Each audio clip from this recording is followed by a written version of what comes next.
নিয়ন্ত্রণ হারিয়ে নির্মীয়মান উড়ালপুল থেকে প্রায় 50 ফুট নিচে পড়ল ছোট গাড়ি। ঘটনাস্থলেই মৃত্যু হলো এক মহিলার, আহত চালক এবং পরিবারের বাকি 3 জন। শনিবার দুর্ঘটনাটি ঘটে অদলাবাড়ি ও বাগরাকোটের মাঝে সিকিমগামী 717 এ জাতীয় সড়কের নির্মীয়মান উড়ালপুলে।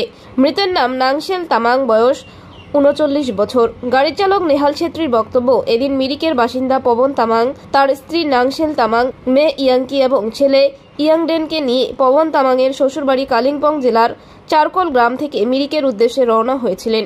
পথে উড়ালপুলের অ্যাপ্রোচ রোডে কোনো নো এন্ট্রি বোর্ড নজরে পড়েনি তাদের। দুরন্ত গতিতে উড়ালপুলের উপর দিয়ে আসার সময় নিয়ন্ত্রণ হারিয়ে গাড়িটি নিচে পড়ে যায়।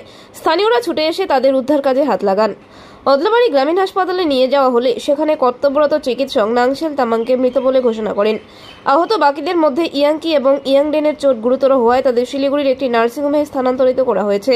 এদিন দুর্ঘটনাস্থলে এসে পৌঁছান মালথানার আইসি সমীর তামাং, মালথানার ট্রাফিক ওসি দেবজিৎ বোস। ঘটনার তদন্ত শুরু করেছে পুলিশ। এমএসের পাশে টার্নিংয়ে দাঁড়িয়েছিলাম, একটা গাড়ি ডিবস্তি নদীতে না আসার পরে ডাইরেক্ট চলে আসে পোল দিয়ে। আসার পরে গাড়িটা জাম্পিং করে পেছনে পড়ে গাড়িটা অনেকদিন পাল্টে গিয়ে চলে গেল। রেল লাইনে পড়ে এসে পড়লো, রেল লাইনের পাশে পড়ে গেল গাড়ি উপর থেকে জাম্পিং। রাস্তা ছিল না? রাস্তা ছিল না, কোনো রাস্তা নেই, নো এন্ট্রি ছিল না, কোনো ছিল না। তো কয়জন ছিল গাড়িতে ছিল 4 জন টোটাল ফ্যামিলি।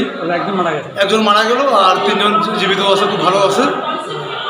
দোষ কার কি মনে হচ্ছে? দোষ এখানে কোম্পানির সম্পূর্ণ দোষ কোম্পানির উপর চাপ দেওয়ার পর জরুরি সবাই পাবলিক মিলে না দিলে রাস্তা বন্ধ হবে না। এর আগেও 2 ঘটনা করে একটা বাইকওয়ালা পুলের মধ্যে ধাক্কা করে মরছে। ওদেরকে এত বলার পরও ওরা রাস্তা কোনো ব্যবস্থা করতেছে না। রাস্তা ওরা খুলে রেখে দিয়েছে, কেউ মরবে। এখন থেকে যদি কোম্পানিকে বলা হচ্ছে যদি রাস্তা ঠিক মতন বন্ধ করা হয়। আপনার নাম? আমার নাম এমডি নাসির।